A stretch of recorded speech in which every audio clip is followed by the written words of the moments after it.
Hey guys, and welcome to another video of, I think I called it Pathophys with Mac. Okay, so today we're going to be learning about acidosis and alkalosis, but not really in details. This is just going to be an introduction to the mechanisms in which the body not really adapts, but can handle different stuff in acidosis and alkalosis. And then in the next video I'm gonna be talking about respiratory acidosis, alkalosis, gonna be shorter. And then the third one, probably I'm gonna make a third video explaining about metabolic. And maybe I will make each one into a separate, I'm not sure. It depends if I wanna go into details or not. You guys just let me know in these two videos, this one and the respiratory, if you need me to go into like a lot of details or not, the metabolic one, because there are. So yes, that's it. Okay, here I got some some stuff we might need: the aldosterone mechanism to remind you about it, the RTAs 2, 1, and 4 for this aldosterone, and some ammonia and phosphate stuff, because we're going to be dealing with all of these.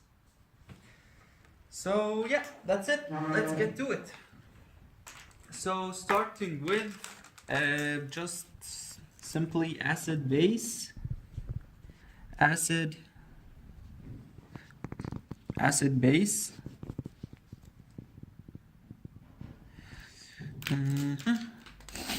So the first things the way that I like to organize it in a very simple way is as follows. So if you remember when I did the kalemia, the potassium video, we said that the body has like three main stuff that it can do. The first one is to produce, or we wrote it as intake, so something made new or coming newly to the body, or something that already exists in the body, it just shifts. So 2 is just a shift, okay? Or you can call it manipulate. So the body manipulates or deals with whatever it has inside the body. And the third one is excrete, okay? Gets rid of. So these are the main three mechanisms. Whenever you want to talk about anything in acid base, take them one by one. What happens, for example, in acidosis, in respiratory? What is being produced more? Or how can the body produce something to counteract it? How can the body manipulate and shift stuff, intracellular, extracellular, these things? Then what can the body excrete? So forth, okay? So let's start with it. First, produce. Simply, when we say produce, and we're talking about acid base, then the body has two options: either produce acids or produce bases, right? As simple as that. Now, producing acids, we have two types of acids, you can say. We have organic and inorganic. Now, the organic acids are the ones you know really simply, like stuff that are in the body. So we know that we have lactic acid, the one which accumulates when you do too much exercise. Okay, body produces lactic acid, and lactic accumulates. That's why it causes also the muscle soreness. And you have keto acids, the ones that come from ketone bodies. And these are produced when someone is, prolonged fasting or whatever cause. Now, as for the inorganic, you can simply just name them, like what kind of acids do you know that you may find in the lab? You may find HCl, right, hydrochloric acid. You might find H2SO4, the sulfuric acid. You can find H3PO4, phosphoric acid. These are the simplest ones, right? I mean, the very common ones. Where do they come from? Now, the body can make these. This one, the way I memorize it to make it easy, this is a very strong acid, right? It's the one in the stomach. So this one it kind of, if it exists alone, it corrodes, right? So this one is very corrosive. It lyses the body. So it comes from lysine. That's how I memorize it. So the body can make HCl out of lysine. What about this one, H2SO4? Now this one, because it has an S in it, so it comes from the S's. Here, cis, okay? So cysteine and cysteine, or I don't know how you pronounce them. And H3PO4 simply just says phosphorus containing acids or phosphorus containing amino acids. Okay? This is it. What about the bases? Now the bases, if you remember, there is something called anions. Okay, they exist mostly intracellular. If you remember when we studied about in schools about the action potential, we said outside the cell there's sodium and chloride, and inside there's potassium and anions. They are the ones that make up the negative charge inside the cell. So inside we have, for bases, we have anions. And these anions can be a lot of things. Just one example is like citrate, okay? Or they can be also what? Amino acids. There are a lot of amino acids that have a negative charge. For example, for these, I remember maybe there was aspartate and glutamate. I don't know, these two, for example. There are others, just don't like to mention a lot. So this is it about the production. The body can, this can be a problem, a lot of lactic acid as a problem, so it can cause acidosis. Or you can think of it that if there is alkalosis, the body will try to compensate it by producing lactate, for example. So you can think of it as two ways, as a compensatory mechanism or as a problem, as the primary cause. Moving on to the shift. Okay, now this one is interesting. I love it. So for the shifts, there are many, many more than just these two. Than here, like two. The first one, and most importantly, I'll make it in red because it's exactly like the title. Okay, it's as important as the title. I like to call it the equation. What is this? What is this equation? It's the simple one that is found in all of the body. Hydrogen with bicarbonate will combine to give you carbonic acid that is very unstable or very, very weak. And this will dissociate further into water and CO2 as a gas. Okay, so this plus this, they will go back and forth, and this dissociates or highly unstable to give you these two. So here you have a side here that is like strong acid and strong base. And here you have kind of neutral. Now here's the thing. If you think, okay, maybe I'll mention it later. I'll mention it in the respiratory one, not here. So this is one cause. Another one, for you, just to be able to remember these ones, think of the H, how to deal with it, for you to be able to know what will the body deal with. So you wrote the equation, very simple. Then think of the H, think of the HCO3, and think of the CO2. How will the body deal with this and this and this? And here we got three more things to mention. So the first one, the H. How does the body deal with the H? By a certain transporter, which is the HK, antiporter. And remember that this one exists like between the cells and the blood. So these shift from intracellular to extracellular. What about this one? This is a negative. So what's the negative one that's going to be? Yeah, chlorine. Here, what about the third one? How about CO2? Okay, let me mention it later because this one is not going to be simply shifted. It will be excreted. Okay? I'll get back to it. Now another thing, these are between cell extra and intracellular. And furthermore, we can have proteins that have a specific characteristic of them being amphoteric, meaning they have a negative side and a positive side. If you remember, proteins are made up of amino acids from chemistry, and amino acids can have, like, on one part they have the COO that's negative, and on the other part they have the NH4 that's a positive. So it can act as a positive or as a negative. So different proteins can play a role in both acidosis and alkalosis. Other than proteins, we can have, I like to write it, proteins and stuff. Now, what are these stuff? Let's just write intracellular and extracellular, right? This is what we have. Now, some examples of the intracellular. Remember, or try to think, what kind of proteins and stuff do you have intracellularly? Think of protein. What protein do you have inside the red blood cells?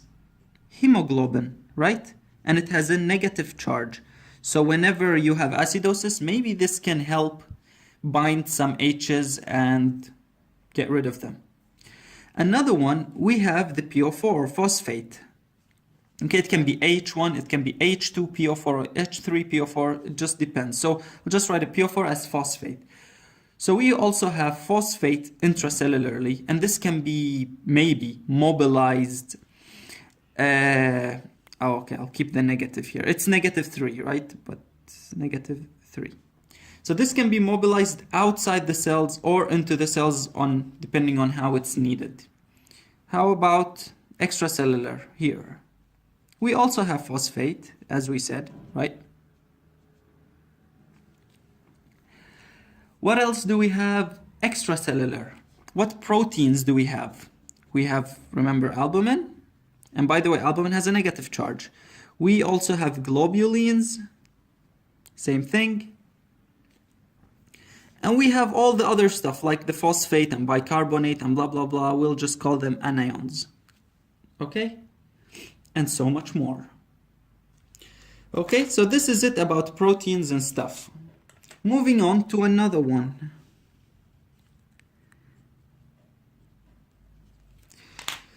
We know that also the bones can have a role in acid-base changes. How? We know that the bones have calcium phosphate as a component, or hydroxyapatite for the bone matrix. And these, mostly in acidosis and mostly in chronic acidosis, because we have here this one, if it gets released from the bones, then that would be really good for the acid to bind it and get rid of the extra H's. So this one, the bones can buffer, giving up PO4. Okay, I'll just make like this. Okay, so PO4 goes out. And this mostly happen in chronic cases, okay, because this PO4 goes out by, prolonged mechanisms, all right? And the way I like to memorize this one is that the bones, they get lysed because of the acidosis. If there's too much acid, it's gonna be corroded, something like that, and it releases its calcium phosphate.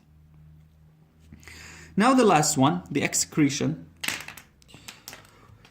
How or what gets excreted? We got one, we got two. The first one is, remember the CO2 here? So we have respiratory. So the respiratory, by controlling it, we can either excrete more CO2, and if this one, imagine it like this, imagine it here and here, okay? This is one side, this is here until here, this is the other side. If CO2 keeps getting outside the body, it decreases. So when this decreases, imagine it like a balance. If this decreases, then it slides, the whole equation shifts down towards it. So to make more of it, to compensate, so it would increase. So if this one decreases, trying to increase it, okay? Because they're always existing, all of them, at the same time in an equilibrium. Okay, so when CO2, for example, or if this H, for example, increases, then you have acidosis, right?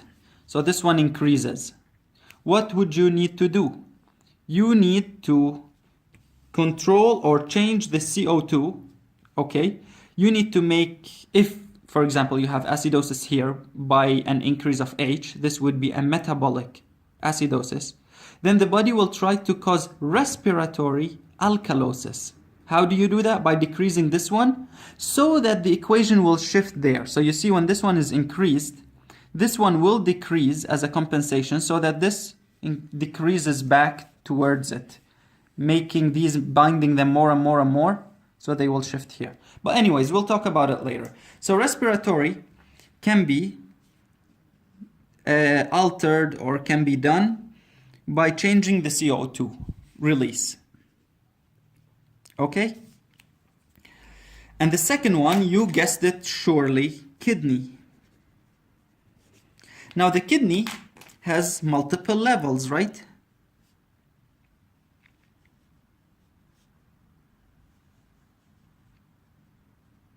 So we have a glomerular level, we have a proximal level, and we have a distal level. Each one has different mechanisms. So the glomerular one is controlled by the GFR. And this GFR would, if, for example, it increases or let's say it decreases, this will alter the filtration of, for example, the H+, the kalemia, the, what else? The phosphate, okay? So these ones are even, the bicarbonate, right? This is a negative one. So the GFR controls these, if it increases or decreases. Now proximally, keep in mind the trick, okay? The one I mentioned you in the video about the RTAs. Where is it? Here. So this is the trick here, okay? And if something goes wrong with it, you may have bicarbonaturia, if you remember. The bicarbonate can go out. Or if you want to increase it, if you want to increase the sodium or increase the bicarbonate, you'll activate it more and more so that you get these two more and get rid of this H more, okay? So proximally, the trick can cause HCO3 and an H+. Okay, it can control it, whether in increasing or decreasing. What else? We also have the HCO3 chlorine antiporter. We said it before here in the cells, but this is between cell and blood, and both of them are still considered in the body. There's no loss, it's just a shift. But here, when you lose one, you regain the other. So, for example, you might have a case of loss of bicarbonate, so acidosis, if you lose bicarbonate, and then you can have a type that is hyperchloremic, for example. Okay? Or if you are losing a lot of chlorine, then this will also cause the bicarbonate to be altered. So this is one thing. And also you have the HK, as if one is lost, the other is regained. What else? What controls this H, we said? There is also the ammonia, so the NH3 genesis that is controlled by the acidity, the acidosis. Here is the ammonia. So we said the ammonia, what controls it is acidity, whether in the blood or in the cell or in the lumen. Whenever the cell senses high H, it starts making it. Or if there's kalemia problems, okay? For example, a hypokalemia would increase the ammonia genesis, further the loss of the H's, the acid. So NH3 genesis can be also controlled here. Finally, the distal, we have the most famous aldosterone, right? So aldosterone causes H and K to be out, both of them. Okay, and of course regain of sodium. So this is it about the main mechanisms. Now I will finish thing. Okay, which is the Hamburger shift, and then we will start about the respiratory ones. So we're talking about Hamburger shift. I don't know the history of it, so I really don't know why it was called Hamburger. Maybe the one who discovered it. Okay, now this Hamburger shift is like, okay, it's here, this is the paper. So does control, or does involve some of these mechanisms that I mentioned. There's nothing new here, okay? But it's just something that happens in the body which you might need to know, or you might be asked about in the exam. So what is it about, and how does it work? It will just include drawing. So let's imagine that here you have this is a normal cell, okay? And here you have, I'm really bad at drawing, so okay, and here we have a red blood cell without a nucleus, and it has this shape, right? Now this normal cell does its own metabolism, and as a result of it, there's something produced. Guess what? Exactly, CO2 gas, okay? Now CO2 can diffuse easily throughout the membranes. Now of course there is some CO2 that goes just into the plasma and gets there as a dissolved CO2, and this is something we can measure. Or some of it goes into the blood and binds through the equation with water and gets transported as HCO3 negative, but we're not focusing about them now, okay? They're just additional. So this one can diffuse through the cell membrane and then the red blood cell membrane and comes here. Now what does it find inside the cell? This is a cell, right? Remember, 2/3 of the body are water.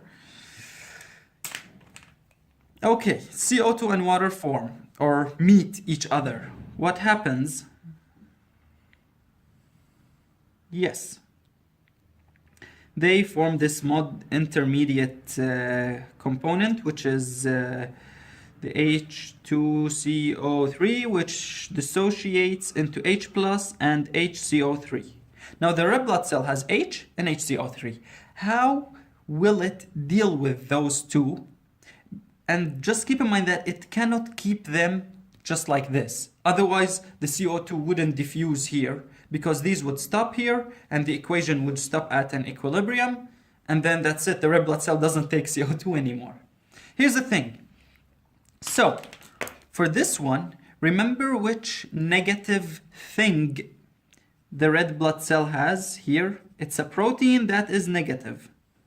Yes, that is hemoglobin, okay?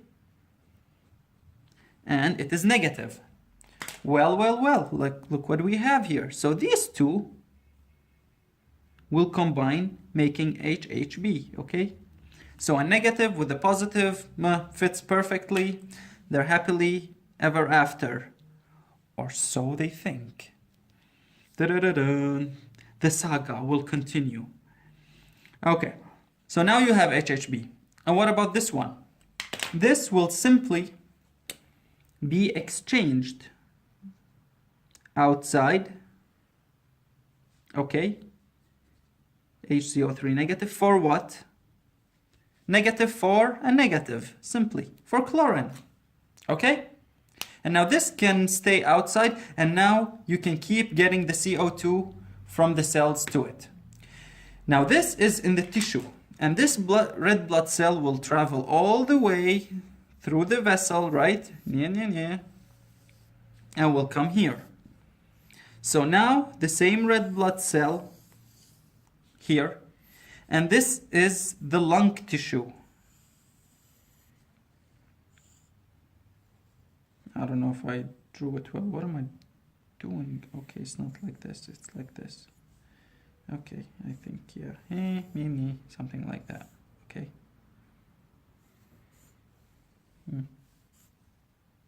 I don't know what am I doing. But anyways, it looks something like this. And yeah. Not this, okay, because here's the heart. Anyways, this is the lung, okay? Now, this cell, from before, from the previous episode, we knew that it had HHB, right? And it has also chlorine inside it. Where's the purple? It has chlorine, right? And on the other side, because it's always in an equilibrium, it has this intermediate one. And it has here, it has CO2 and it has water, right? And here also some like H plus and some HCO3 on the other side. Yeah, there we go. Now what happens is that in the lungs, because there's abundance of oxygen, right? And very, very low CO2, then the CO2 will go out and come here, will diffuse easily. Now this equation will shift this way, as in before when it shifted here, that way. So now this will decrease in concentration, and this will cause the changes to reverse in a way. So the chlorine that got into the cell will go out again in exchange for bicarbonate, and the HHB will dissociate into this and hemoglobin again. So that hemoglobin can now take oxygen. Okay? So this is the Hamburger shift. In a way, it is considered a part of the acid-base class or lecture because we're dealing with H and HCO3 and trying to protect the red blood cell and the body from these harmful free radicals or free ions. But it's something that happens in the body. It does not increase and it does not decrease when you have acidosis or alkalosis. So this is not a compensatory mechanism. It's just something that physiologically happens, and I just explained it because it's there. Okay, it has nothing to do with the problems that we're gonna have. All right, so that's it about this class. Next, stay tuned for respiratory stuff. Okay? So, see you next video, and as I told you, if you have anything, anything you want to ask me, write it in the comments. And okay, now I came to think about it. Now because I'm gonna keep the videos posted for, I don't know, forever. So if this is a student of third year hearing me after year 2019, then I would like to ask you to share it to your group, to your Facebook group, or because I know already the people in this year and I have already put it out there. But if it's like someone from the coming years, then just you can share it or you can teach them the stuff yourself. Okay? Other than that, I don't want it to be shared a lot more. It's fine where it is. So good luck and see you next time. Bye bye.